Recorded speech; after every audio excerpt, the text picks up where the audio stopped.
Thanks for coming out. This is not a regular open meeting, as you know. It's a town hall specifically around rules and regulations. Just to give you a little bit of background, what we've done is we sent these out for member review on April the 7th. You got a red line version and a clean version. And the red line version was kind of messy. We're going to go through the process a little bit. We're going to go through the questions that we've received to date via email that we've gone through, and we've looked at the questions, we've come up with answers, try to do all that, and then we'll open the floor to questions. Does that work for y'all? All righty. Come on, everybody, smile. All right. First slide. Why do we have rules and regulations? Number one is safety and security for all of our members, renters, lessees, and their guests. Safety and security is of prime importance. To preserve and protect property values, common property, wildlife, resources, and maintain the overall beauty of Holly Lake Ranch. The purpose of these revisions, there were several purposes. Number one, we wanted to make sure they're consistent with the other governing documents. In the last couple of years, we've redone the ARA policy and standards, we've redone the financial policy and procedures, and we've used a certain format for both of those, and the rules and regulations were not in that format. We wanted to remove outdated references. For instance, Holiday Inn, there were things about Holiday Inn Club vacations and things like that, and that are no longer applicable. We removed items that were purely informational. There were some things, there was a list of all the amenities at Holly Lake Ranch, but there were no rules associated with those. It was just a list. And when you're looking at a governing document of rules and regulations, those kind of things don't fall in here. We also removed items that were process-oriented, which means behind the scenes, this is the way, admin handles it or security handles it, but it's not a rule that you need to know. It was behind the scenes thing. So cleaning up. Clarified the wording on existing rules and removed redundant or conflicting rules. There were several rules that were listed in one section and then another section, and they might say one thing up here and down here. And I found myself, as I was going through the document personally, sometimes reading a rule that was in there and saying, I'm not really sure what that said. So going back and trying to make sure that it was a more readable document. By doing this, even though the red line document was really big, if you looked at the no markup version, we cut about 8 pages out of the document. And it was stuff that really didn't belong. We created a more comprehensive definition of terms. There were a lot of terms used throughout the rules and regulations that were not defined. And when you have an official document like this, it's really important when you have a rule against something that you know what that is and what our definition of that is. We removed rules covered in other governing documents. For instance, there was a construction compliance section. Well, that's covered by the ARA policy and standards. So we took that out of this because it doesn't belong in both places. Because then if you make a change, you've got to change both documents. These are rules and regulations. The ARA policy and standards cover construction, where this just covers property. We incorporated the gate access control requirements. There is a gate access control guidelines and procedures that's currently on the website. A lot of that is information or process oriented. And what we did was we took the stuff that's rules, the stuff that you need to worry about, what you need to do the rules or to get an RFID tag, or if you're calling in a guest, the things that are applicable to you, not the back end stuff, move those into this document. We did change the requirement for entry into HLRA from government-issued photo ID to driver's license. Part of the reasoning behind that was we had a rule that you had to have government-issued photo ID to get in, but you had to have a driver's license to drive on the roads. And those two conflicted with each other in our minds, so it made sense to make those align together. We incorporated the wake boat guidelines, the lot consolidation amendment. But both of those things were separate documents that have been, and the lot consolidation amendments filed with the county. But instead of having to look on 2 or 3 different documents to find the information you want, we tried to get it in one central location. We removed the rules about the entry marquees. Just putting that out there. That does mean that those entry marquees will be going away. We're going to keep the bulletin boards. Logic behind that basically was that, first of all, when you pull up to the marquee, unless you have Superman vision, you can't read what's up there most of the time. So it's a maintenance issue. It's when you pull up and you're trying to read it and you can't see it, then there's 5 people behind you waiting for you to move out of the way so you can read that. And so the same information will be available just in a different place. We incorporated the requirements for the HLRA Facebook groups, the official pages, the HLRA news and HLRA events, and we removed the day use only restrictions for Point Park. Still no camping allowed, but if you want to go out there and fish at night, you can do that now. Next up, we had a nice long party yesterday afternoon where we reviewed all of the questions received by noon yesterday. We had a scheduled work session at noon to go over, to prepare for this meeting. We tried to wait as late as we could, but going through and trying to get this done. So all of these questions are what we received by noon yesterday. Question number 1, and a lot of people have asked this, and this came up, and we decided just put this first because it's very important. Where do we get our authority to create rules for private property?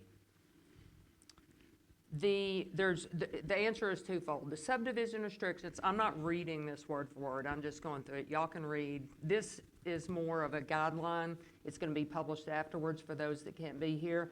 But the subdivision restrictions, which cover all the lots in each of our 32 subdivisions, say that membership is conditional upon following the rules and regulations created by the association. The subdivision restrictions, when you look at our hierarchy of governing documents, start at the top with the Articles of Incorporation, then the subdivision restrictions, which can only be changed by a vote of the members.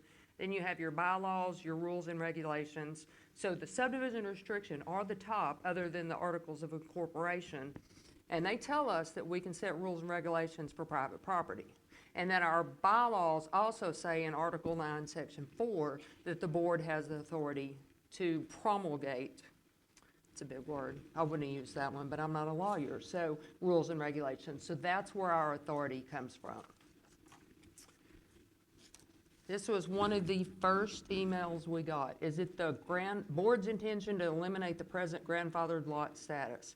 Grandfathered lots are not covered in the rules and regulations. They were not mentioned, they were not added, they were not taken away. But this question came up, so I wanted to make sure I addressed it. The grandfathering rules have not been changed since 2001. On January 19, 2024, Adam sent out an email blast with, if you have questions about your grandfathered lots and also about resale certificates, he gave you the process to go through, and he will do a review, or the board can do a review. But these rules and regulations have nothing at all to do with grandfathered lots. Next question was West Side amenities. Question was, why did you remove the list of West Side amenities? Does that mean you're not going to have them anymore? It doesn't mean we're not going to have them anymore. What it means is that we removed the list because there weren't rules. When you look at the new draft, you'll see that we'll have rules for lake and pool, and everything's listed under there. But listing all of the amenities that don't have rules is informational. It's not a rule. Therefore, it doesn't belong in a governing document, in our opinion. We were asked if paper copies would be available if somebody was not going to be at the meeting, and the answer to that is not at this. Our plan is not to distribute 2,000 copies of a 30-page document. It will be available on the website, just like it always is. Once we have finalized that all the questions have been answered, we've gotten everything back from legal, and we go through, we plan on voting this at the May 6th open meeting, and at that point, it'll be available on the website. Wake and ballast boats. I'm sorry, yeah, sorry. Yeah, I just want to make a comment, because I think you'll see as we go through the next several of these, that we received these questions, and we actually changed the document already based on the feedback. So I'd encourage you guys, there's not a whole lot of folks here, but hopefully you brought your questions, because we are, this is the opportunity to modify the document. I think you'll see when we go through this that in the questions, we've immediately made a change where something wasn't clear or what we did didn't make sense. So we want that feedback, and I think you'll see from this point forward on the questions that we've actually adapted this to the questions from the residents. Okay. Thank you, Bill. The next question was, and it was a little unclear because it said, request to change the bylaws for outlawing wake boats. And we're not changing bylaws right now, we're changing rules and regulations. But we went ahead and included it in this because we kind of felt like that may have been where this person was going. We incorporated the wake ballast boats. They were voted on. The guidelines voted on at the May 21st open meeting. And as of July 1st, if you don't have a wake boat, ballast boat that was previously registered, we put that into this document, but we are not outlawing them. That was a suggestion, but we have determined that, I know nothing about wake ballast boats, I've been told, but it kind of went over my head a little bit. But people that have them out here already and have spent a lot of money, they're very expensive, what I understand. It would not be, don't want to say fair, equitable to them to take away their usage of that. What we have done is increase the distance from the shoreline that those boats must operate in order to try to protect people's docks, the erosion, shoreline things, and looking at that. So what we're trying to do is get something that works for everybody, helps to protect our property, our resources, our lakes, without being punitive to those that already own the wake and ballast boats. Professional fishing guides. Now, we had a rule in there that basically, I don't remember exactly what it said, but they said, the question was, can we use Texas Parks and Wildlife licensing definitions or some other means to confirm if an individual, like I know you can look them up on Facebook, there's some kind of licensing you can look up. We can't do that. We're not authorized to enforce Texas Parks and Wildlife regulations.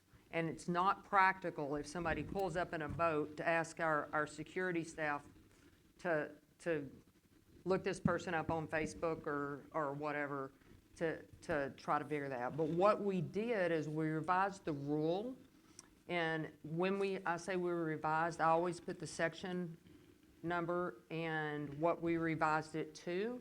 So we revised the rule to try to further clarify that professional fishing guides utilizing any HLRA lake to collect a fee for services rendered are prohibited. Now, what we're trying to do is to keep this from happening. And the reason we're doing that is because we all, as members, pay for those lakes. And to have somebody come in to make money off of an amenity that we pay for just doesn't make sense to us. Y'all feel free to jump in if you want to say anything. I will add that if you have a friend that is a professional fisherman, but he's coming just to fish with you, that's not going to be a problem. It's them making money off of our lakes. So it doesn't mean that you can't bring your friend that is a fisherman to come fish with you. Just making that clear too. Yeah, what we don't want is we don't want folks calling in somebody that's going to be bringing a client out here to go fishing, instead of going to Lake Fork or whatever, because then they're literally doing a commercial activity on the lake, and they're going to make whatever they make, $500, $1,000 off of the amenity that we pay for. And as Stacy said, we don't think that's right. Very difficult to monitor, right? There is we'll go through the guest use boat, if a guest brings a boat in and what the rules are around that and the fees and things like that. But we don't want this to turn into a place that all the professional guides in East Texas come bring their clients. And so we've got to have a way to try to capture that and stop it from happening. Okay, we had a suggestion to limit one boat per STR and charge a higher guest boat fee due to no members in the boat. Actually, if you look at our short-term rental policy, it tells that the short-term renters have access to all of our amenities except for the fitness center. So we can't keep them from utilizing our lakes. And we talked about this in depth yesterday. Like I said, we discussed it for quite a while.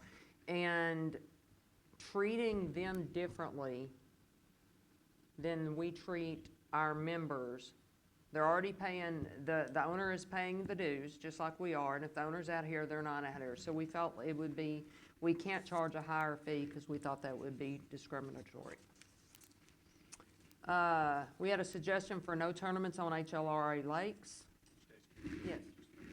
So, like, still Can we Yeah, we were hold gonna- all the questions till the Yeah, end? that's what I was gonna Yeah. say. make a note of it. Okay, thank you. Suggestion for no tournaments on any HLRA lakes. We added the following word in the revised rule that says no fishing tournaments are allowed on any HLRA water bodies without prior HLRA approval.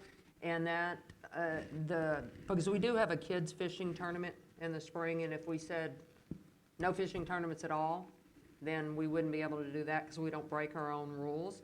And we included water bodies because it's not all just lakes. We got, the whole 12 pond is a pond. So you can't have any fishing tournaments anywhere. We didn't want people, sometimes they grasp at straws and try to find a way around the rules. But this is pretty clear. If it's a water body, a creek, a pond, anything within Holiday Branch, no tournaments. Guest boats. Suggest we give all guest boat owners a copy of the rules and regulations for boats and fishing, and short-term rental owners give this to all the renters before they bring the boat to HLR.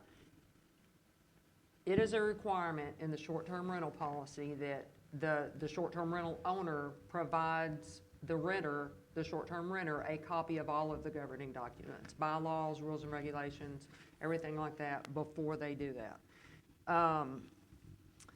And we actually did change the rule, the guest lake rule this year that says that you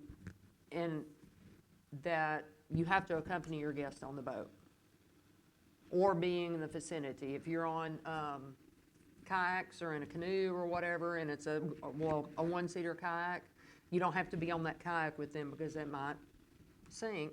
But if you're if Martha brings out her friend and with a kayak, you need to be rowing right along beside her. So it's again our amenities, our lake, and it's for us and our guests to use. Suggestion for security to check live wells and ice chests for guests with boats checking out. The reason, first of all, we've never had ghost boats checking out. The reason we put this in there was when people pay a fee to come in and there's no way to track whether they left, they could be paying this fee and then just staying here. Or the boat could be staying here. So if you bring a guest boat in, we need to track a way to get it out. We don't, security can spot check any boat at any time to ensure they're in compliance with the fishing and quantity limits, the size and quantity limits, but to just focus on the guest boats would be, it would be, again, kind of discriminatory because it's not just the guests who might break those limits. So, and it also comes down to somebody leaving when you've got the line waiting to get their RFID or their QR passes, going to the other side, checking a boat, looking at live wells, things like that. And that's just, it's not really practical to do so.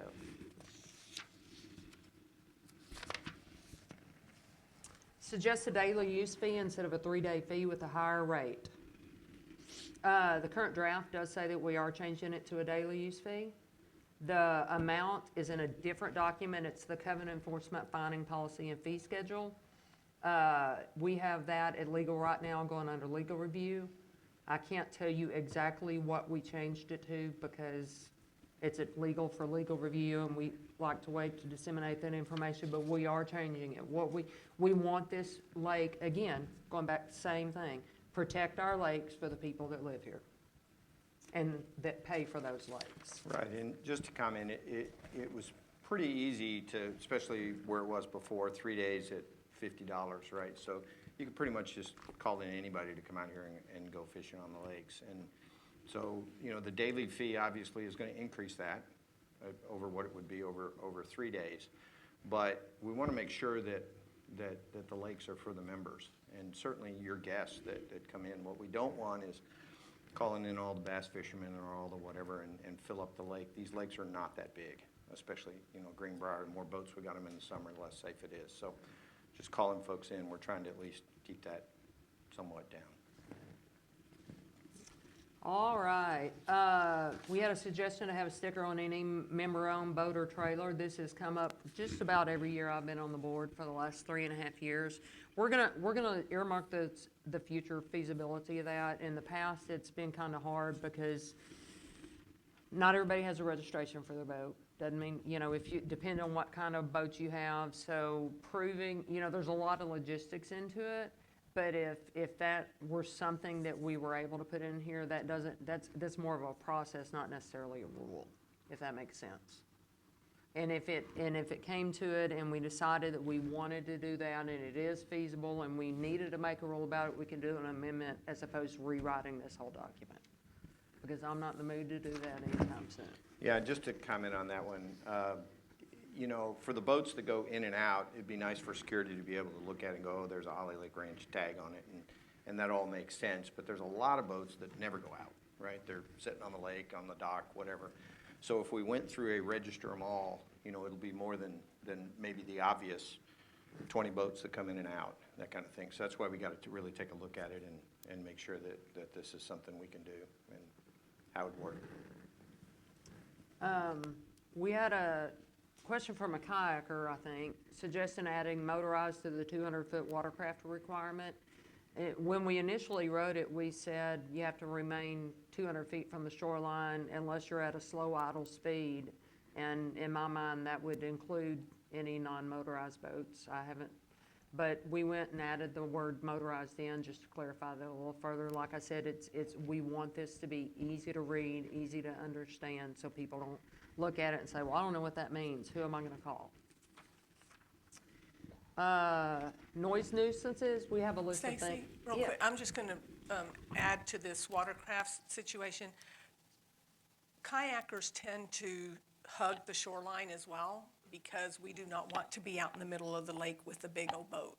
So that was another reason we looked at that 200 feet, because we would be closer to the shoreline. We don't have any wakes and we don't cause any damage, but we don't want to be out in the middle of the lake with the boaters. So that was another thing that made us go that route. Thank you. Noise nuisances, we have a list of items that are not considered noise nuisances, lawn equipment during the day, construction equipment during the day, and somebody suggested we put standby generators in there, which is a really good choice, and something we hadn't thought of, but it did come up after a couple of weeks ago when they were going on all over the place. So we did standby generators during a power outage will not be considered a noise nuisance. We added that. Real estate signs. The previous rules and regulations says you can have one sign per side of house. Well, when we looked at that, each house, in my mind, has 4 sides, at least. There's front, back, left, and right. And so what we had changed it to was, in the draft, was 1 sign. And then we got some feedback and said, well, some of these houses back up to 2869 or maybe 49 or the golf course or whatever, and they may need a second sign. And that's something that we hadn't thought of. So we did revise the rule to say that if you have a vacant lot, you can have 1 sign.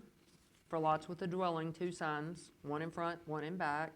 And they made it be displayed 3 feet from the house. And we actually got feedback. There used to be, a few years ago, we implemented a rule that it could be set up by the road for 14 days and then move back to the house. And the feedback we've gotten for multiple reasons is they would prefer to have them 1 rule for the entire time. Part of that is we have the real estate signs that stay on the edge of the road tend to clutter the way the neighborhood looks, detract from the beauty of the neighborhood. We have real estate agents that are local, we have real estate agents from Dallas, and what would happen, and what we understand is that there were people that were putting their sign out and then going back to Dallas, and their sign would sit at the edge of the road for 6 months. So for enforcement and just being able to keep everything the same for everybody, and really,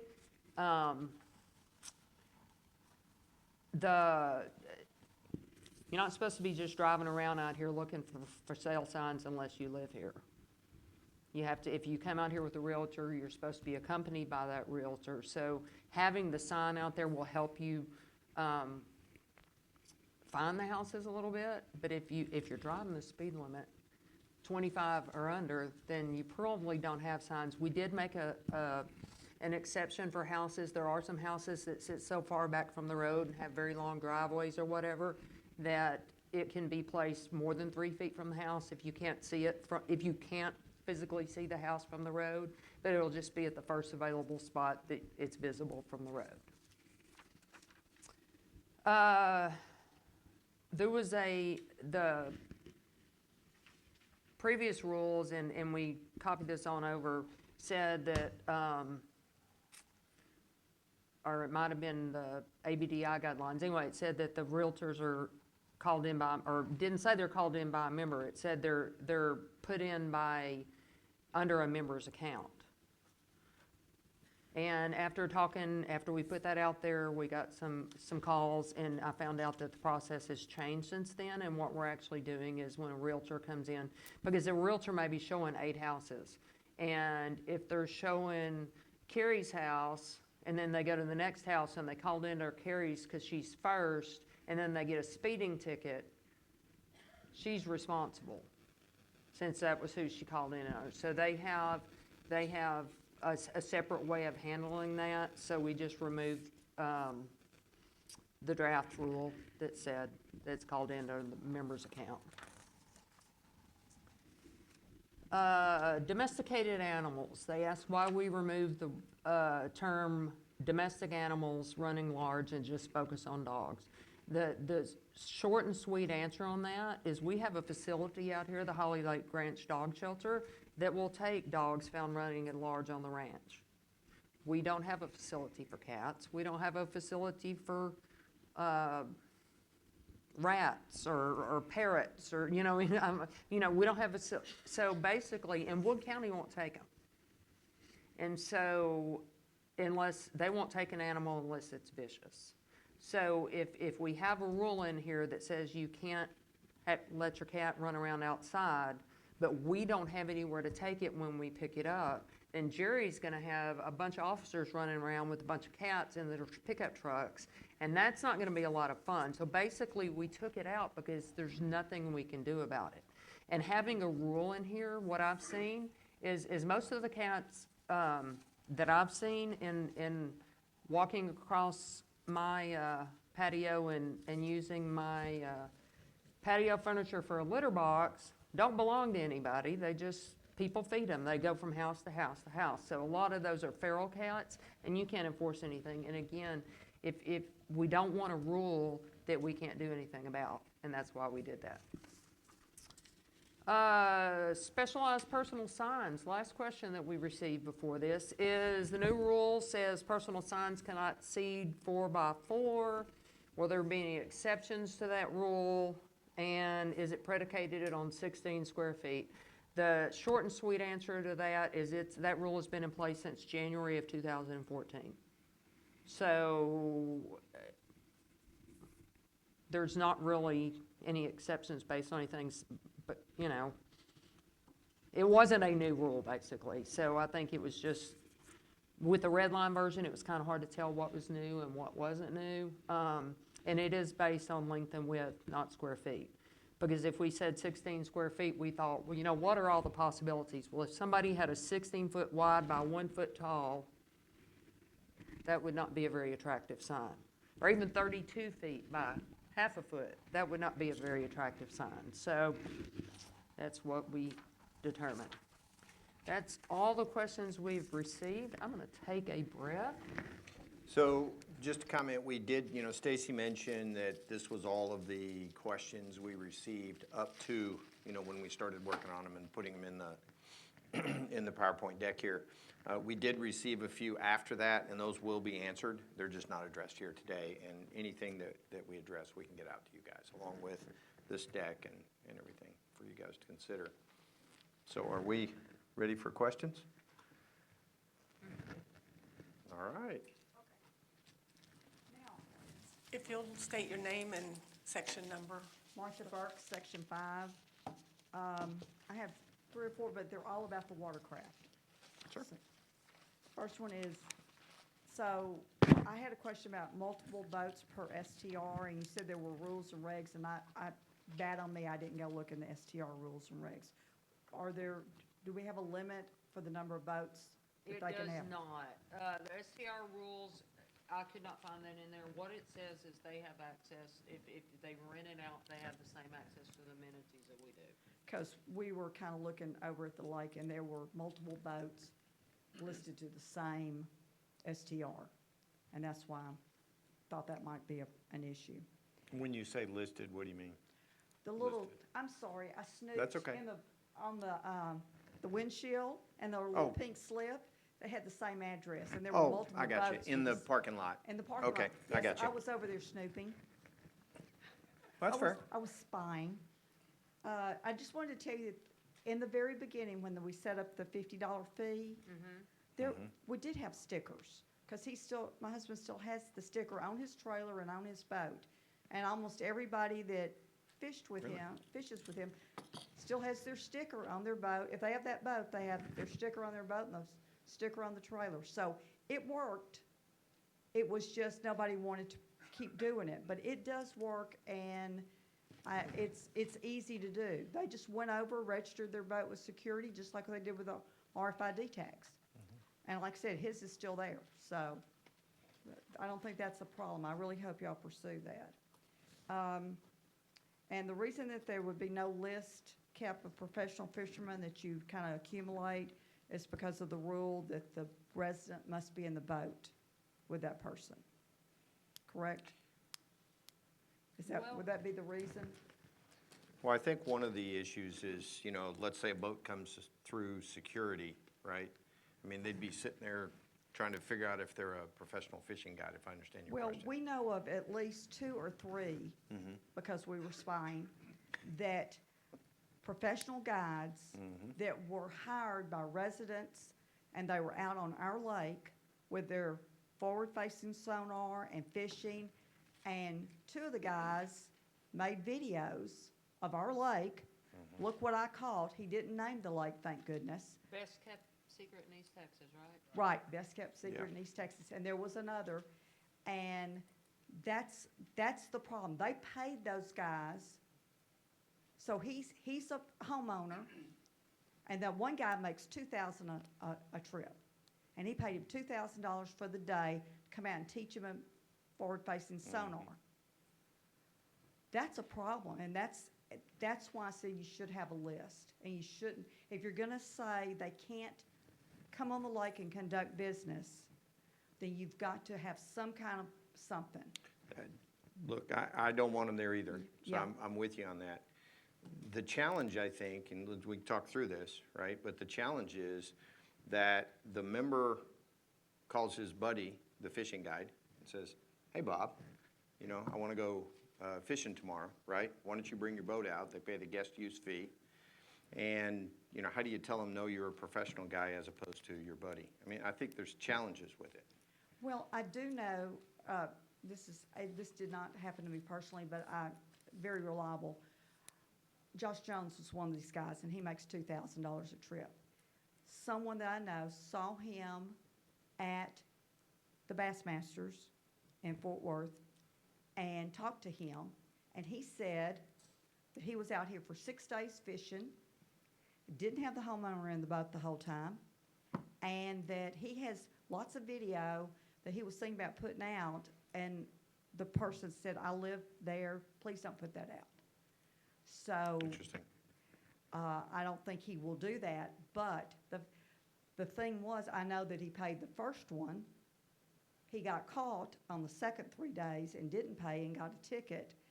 So there's a it's a mess. It's an issue. I don't Yeah. disagree. It is. There's no question it's an issue. Yeah, And I'm with you. I don't want them on the lake either. and let's see, I'm glad to know that security can and will spot check live wells in boats, because as far as I know, I don't know that they ever have. I'm not saying that they haven't, I just say, I've never heard anybody say that they did. And you're right, it's not just guests that do it, I know residents that have overfished. So that needs to be something that's sort of enforced. Well, I mean, I keep turning it off, I'm pretty loud, but, enforcement is something that, just because you don't see it happening doesn't mean it's not happening. And this is, we've got size limits posted but we don't have the manpower, again, to check every person that fishes on that lake, so. But if they know that there's gonna be at least spot checks, maybe they won't do it, who knows? Okay, got anything else? Okay, all right. Thank you. I'm the Thank you. representative of my husband's friend. Somebody's got to be, right? That's right.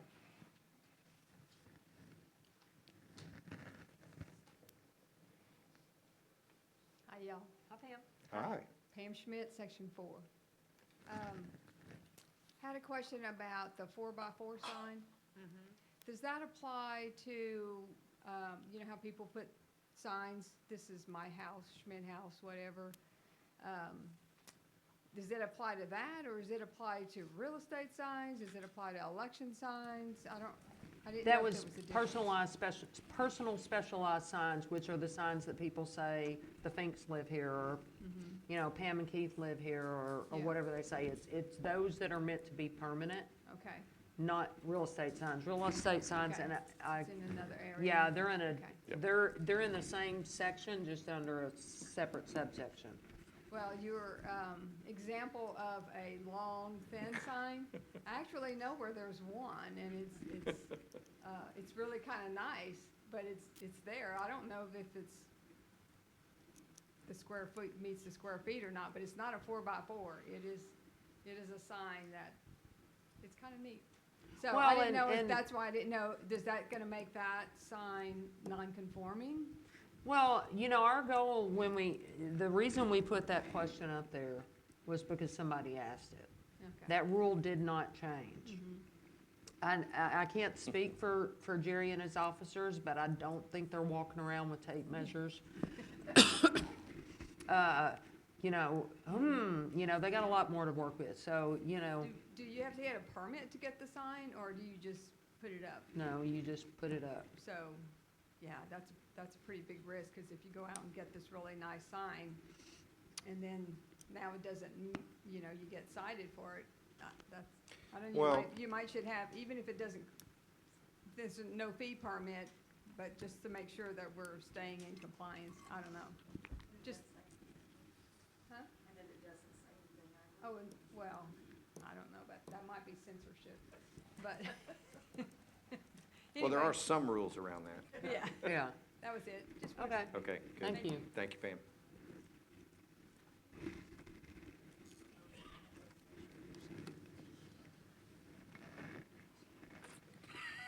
Robert Weber, Section 4. Robert Weber, Yes, ma'am. thank you. This is something that hasn't happened to me, but it doesn't seem right. I know if I call in a guest and they get a speeding ticket, I have to pay for it if they don't.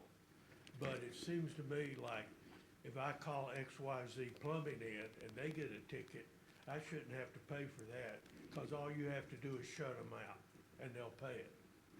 Tell them they can't come do business here unless they pay it. But I don't think I should have to pay like I say, a plumber or something like that because they were speeding. I know I have to pay it if I have a guest that comes in, and that's okay, but I shouldn't have to do that.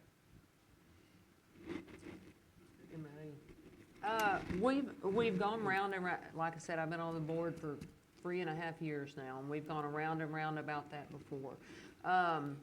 First of all, we can't tell them they can't come back on the ranch. We can't tell Lowe's if they get a speeding delivery. I mean, we can, but if I order a washer and Lowe's delivers it and they get a ticket and I refuse to pay the ticket, and then Martha orders a refrigerator And we've told Lowe's that, that she wanted to get from Lowe's, we've told them they can't come back in.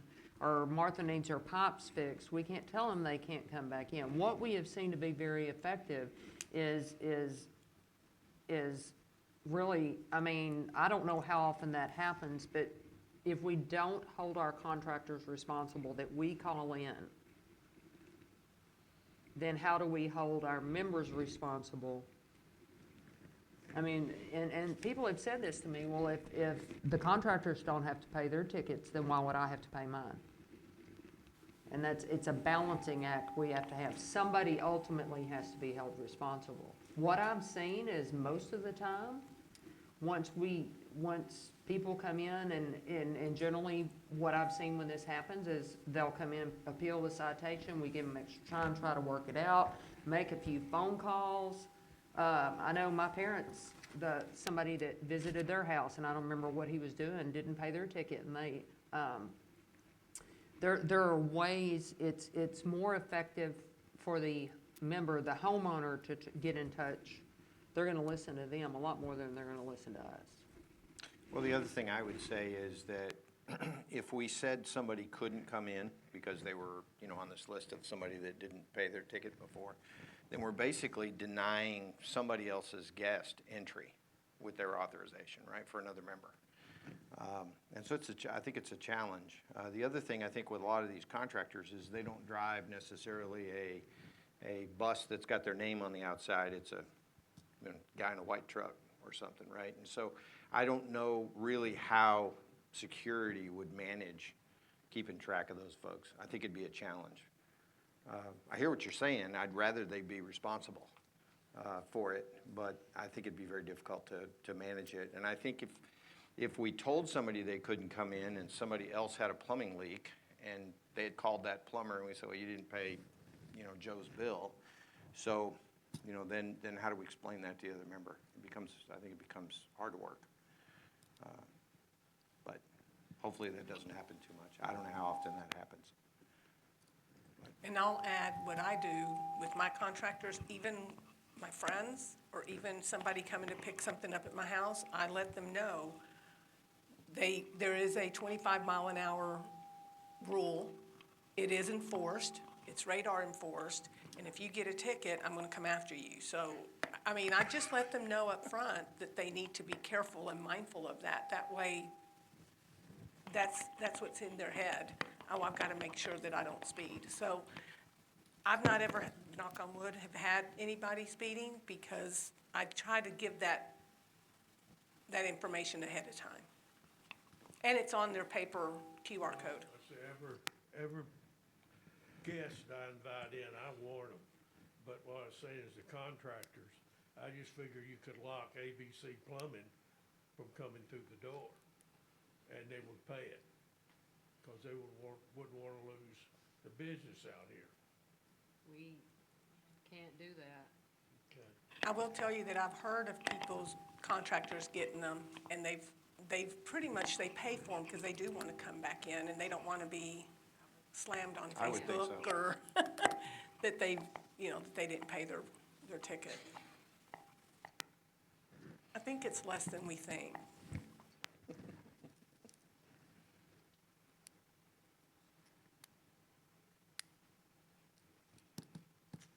Hello, Trish LaPointe, Section 8, and the dog shelter. So, couple of questions I have. First off, I know y'all have on there the Holly Lake Dog Shelter, and I'm assuming y'all are just meaning that in general, the Holly Lake Dog Shelter, not the current Holly Lake Dog Shelter Association, correct? On the bylaws? It's rules and regulations, and that's what y'all, it is more of a, oops, sorry. Turn it off. It is more of a general term, because if any point y'all decided to change your name, I think the rule, I can't remember exactly how it's phrased, it's, at the Holly Lake Dog Shelter run by volunteers or something, I don't remember exactly what it is, but we own the kennel, it is run as a dog shelter, but we didn't want to write the wording in this such that if you ever changed your name or another group took over, whatever, and they called themselves Bark at the Moon or something, we don't want to have to rewrite our rules and regulations. Okay, because up top it says Holly Lake Dog Shelter up top, so I just wanted to make sure it was that overall. The next question is under, on page 22, under where it says the dog shelter, you took a lot of responsibility off security, in the sense of helping finding the dog's owner.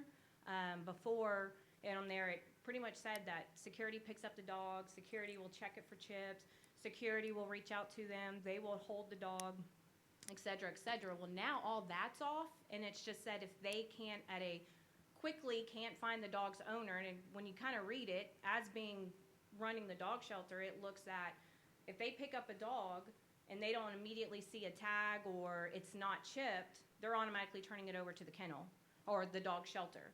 So my question is what all responsibility and processes are being placed on security to ask those questions, because it's not stated in the bylaws, like what those steps look like. Now, I don't know if that's a gray area, but we get a lot of dogs obviously dumped in Holly Lake, and it's been recent in the last couple of years.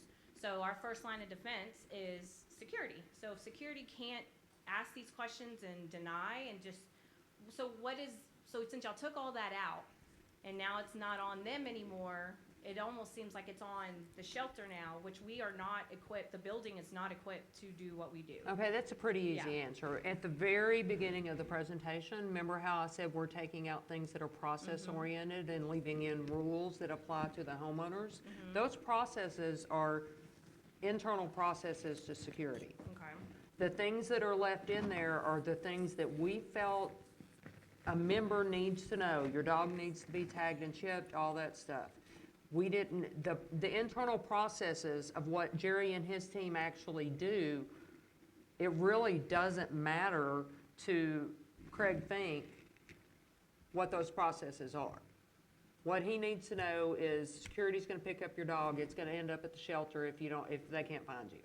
Does that make sense? But it does, but it doesn't give like the homeowner a time limit. So it's kind of like, well, if the dog is found and an owner can't be contacted, so what does that mean? So is that like immediately, like I called, John Smith and he's not available, he didn't pick up his phone, or the number's not good anymore? Does that mean that the dog's on? I don't know the answer, that's a process question. Okay. Jerry would have to answer that question. Okay, It's 'cause not it's a not on rule, there. we don't have a rule. We don't have a rule as a board, as a governing body, on how long that has to be before they do that. That's a process thing, it's not a rule thing. And then can y'all clarify what you mean by vicious?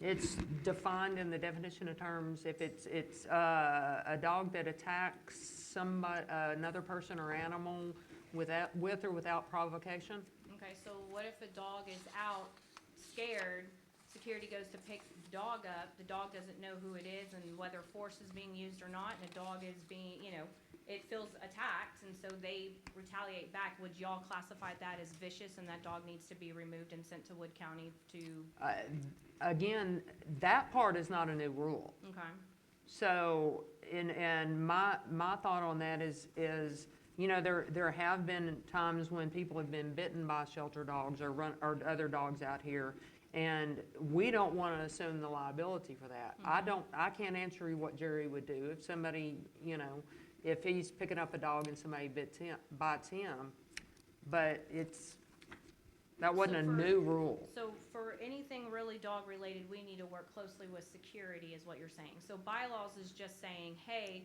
there's a dog out, make sure your dog has a tag or chip, security will try to get it, and as soon as they get it, if they can't reach you one time, or whatever the process is, they're gonna send it straight over to us. So I guess the thing is where does it say when we can't take a dog, or if we can't operate, what shelter is there? Because if we don't have volunteers, or, dogs are being picked up and dumped to us, and there's not a shelter, we're not running it anymore, I guess that's where, because it's on there saying it's going to the Holly Lake Dog Shelter. If there's not a Holly Lake Dog Shelter anymore, what happens? Well, are you getting that idea from something that's written in the rules and I'm just regulations? trying Because to- Well, I mean, it says Holly Lake Dog Shelter, so that's not an HOA place or whatever, those are volunteers. So I I'm just understand that. asking if the volunteers in the shelter's not there anymore due to whatever circumstances, what happens now to all these dogs that get picked up and turned over? Because you're taking it out before, it used to fall on security. Security had 72 hours to find the owner or remove the dog within the 90 days. Now it's saying none of that's on here anymore, and now it's on the Holly Lake Dog Shelter. So that's where I'm trying to get, like, if we're not here anymore, what happens? According to the new bylaws, because these will now be in place. Rules and Yeah. regulations, I'm Yeah. sorry. So those will now be in there. So now that's, I guess, if, let's say by May 6th, we're not a entity anymore. So what happens? I guess if it were changing the rules. It's Well, just, it's we'd be, really a yeah, I mean, we'd question. be speculating, right? But in my opinion, if we have a process today, right, which I think Jerry could outline, we took out some of the words in here, Adam could outline if there's a process for what gets done. If there is no shelter, then we'd have to look at a new process, and I don't know what that would be. Okay. I'm not sure we could answer that, right? Okay. Just a question on your comment about security holds them for 72 hours. Where? So in there, it said at the kennel. So if we're utilizing the kennel, but it says on there that they're taking it to the HLRA kennel, Yeah, so it crosses over, right? So if it was now, but that's out of the rules, so now okay. what's that look like time-wise? Because before there was a timeline and there was a place for them to store it, and I don't know if that was pre-dog shelter or was that during the dog shelter, having Yeah, the I don't Holly, know. you know what I'm saying? So it's, What I'd recommend is that we get a copy, you've got a process, right? You've got a, and so I would recommend that get reviewed and understood. us to If review it's the not, process if it's that's- not clear, so that you know where the handoffs are, you know how long they are, who's on first, all that kind of Right, stuff, right? If it's not clear now. What we were trying to do is just set, some basic rules around this okay, well, the and biggest thing that. simplify it, right? The biggest thing is just that it said Holly Lake Dog Shelter. So I just want to know was that entity just a blanket statement? It was or is generic this in the event- considering the people who are in charge or Right. running this, Right. now? Okay. It was only in the event the name changed. Got It it. was just generic. Okay. Okay? One thing I think you started to say, Stacy, was Wood County would take over, or if there was a vicious dog that, It's my understanding after having conversations with Jerry, and he can correct me if I'm wrong, that the only way that Wood County will take a dog that we find running at large out here is if it's vicious. no, they won't.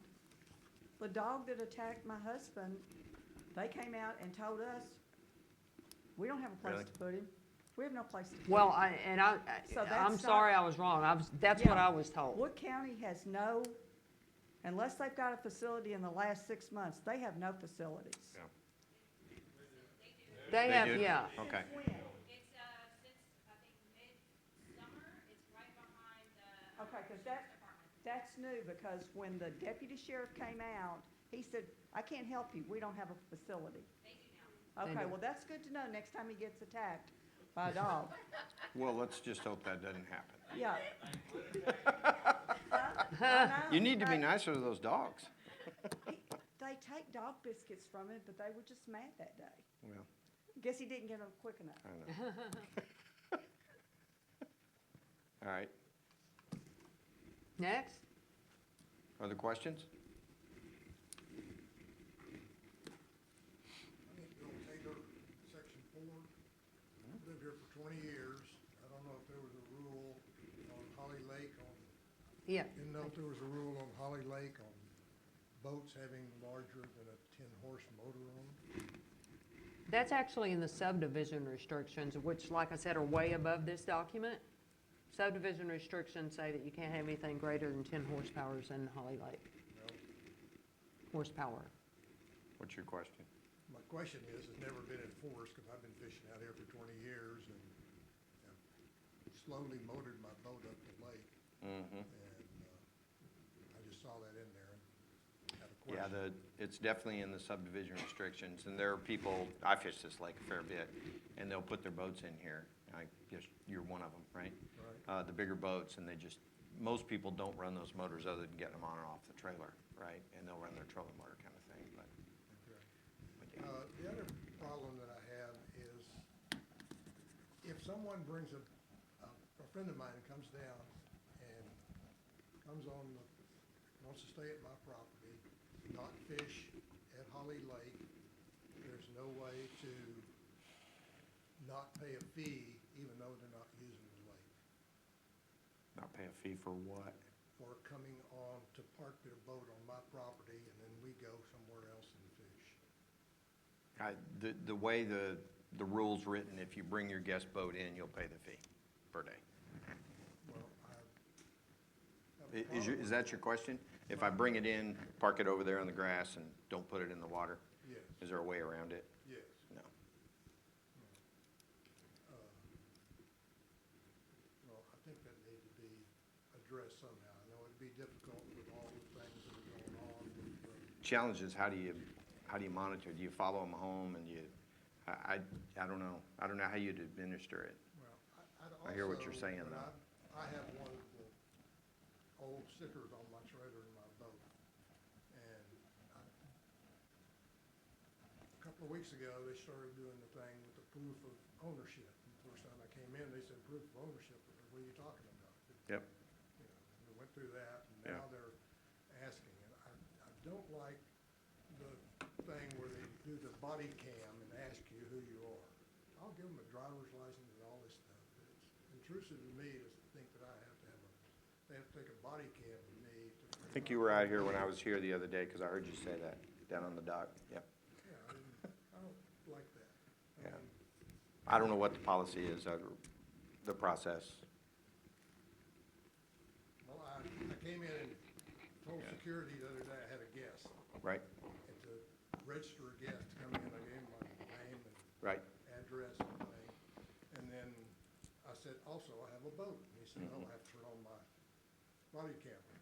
And asked me again, I said, I just told you who I was. He said, no, I have to record it. And I don't think that's it. I'll give them my driver's license, but I don't like them saying they have to record me coming in the Yeah, lake. I hear you. Can you Adam? speak to, is that the process, Adam? I don't know. That's the process now. That's what we did, right, but maybe, okay. And I don't want to speak for Jerry here, but I think largely speaking, when the officers use the body cam, I think we look at it and we say, well, I'm a little bit offended because you're taking a photo of me, but I would say that it's reciprocal as well. So that camera footage is going to be maintained, and it serves you just as much as it serves security. And you can say, no, like I paid for this, I did whatever, you've got it on camera. So it's not meant to be intrusive, certainly not meant to be to erode trust or anything of that nature. So I apologize if that's the way it's taken. It's here for the safety and benefit of everybody and to advocate for you as a resident as well. I still think it's intrusive, and I'll give my driver's license and this, that thing, but I don't like being recorded all the time. You're recorded everywhere you go, but still, I don't like it. So, Okay, okay, thank you. thanks, Bill.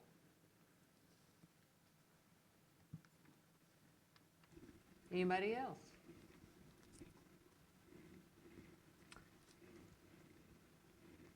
Well, since we didn't call to order, we're not gonna have an adjournment. This isn't an official open meeting. But if nobody else has any questions, I hope that if something comes up, send an email to the board. And if, you know, because sometimes you'll get home, you'll start thinking and like, oh, I should ask that. If you'll send that to the board email address, the HLRA_BOD, we will do our best to answer those. As you can see, every question we got before now, I think you can see that we really took those seriously and took the time to think about what happened. And the suggestions and, you know, if we go this way, this is gonna happen. If we go this way, this is gonna happen. We do take this seriously. We appreciate y'all coming. And if there's nothing else, anybody else, y'all are free to. Can I ask about the grandfather clock laws? It doesn't affect me, but I see all the different things running around the internet. What's the deal with them? As I said earlier, the rules and regulations have nothing to do with that. Yeah. There was a memo put out in Adam's GM update. I think the memo was actually dated January 16th of 2024. It went out on the January 19th, 2024 GM update, subject like was grandfathering of lots and resale certificates. And it says, you know, there's, basically grandfathering stopped a long time ago. But if you have a question about it, you don't just assume that we're up here trying to take that away from you, because we may look mean, but we're not. We're really not, you know. And, you know, so if you have a situation like that, it's best to go to the source. Go to have him pull your property and all that stuff, you know. When you're dealing with social media and situations that people get very upset about, that probably 49% of what you're reading is not the truth, and the other 51% is. I was gonna say, you know, I don't wanna say that, but you know, I mean, people get really passionate and they hear rumors, and my point is it's like the telephone game. Did you ever play a telephone game where you're a kid, where you start a sentence, say a sentence, it goes all the way around the room and see what the last person says, and it always ends up different? And I don't think it's that people are purposefully being dishonest. They're getting their information secondhand, third hand, fourth hand, and by the time it reaches all the way down to the end of the road, it's changed so many times, it's morphed into something it really isn't. And so it's always best to come to the source. I mean, we have an email address, you can send stuff to feedback. Adam's not mean either. He's a nice guy. So, No matter what you might have heard. yeah. It depends on when the rumor started, when it ended. Exactly, and I think, Absolutely. and you know, when it's something that you're really emotionally attached to, and you know, if you think it might affect you, it's easy to get worried when you hear something that may or may not be true. But, you know, one of the things I tell myself is if I don't know if it's true, then I'm gonna go to the source. If somebody told me that Bill said that I make rotten fajitas and feed them to the neighborhood cats, and somebody told me that, I wouldn't automatically believe it. I'd call them up and say, why are you talking about my fajitas? Craig can tell you they're good. Okay. Does that help? All righty. So we will be sending out the presentation so that you guys can see that, and so that folks that weren't here can see it. The video has been running, so all of this will be on YouTube on the Holly Lake Ranch Association site. Huh? You are. You're famous now. Yeah, that's right. And give you something to watch on Friday night, right? All righty. Thank So. you so much. Thanks, guys.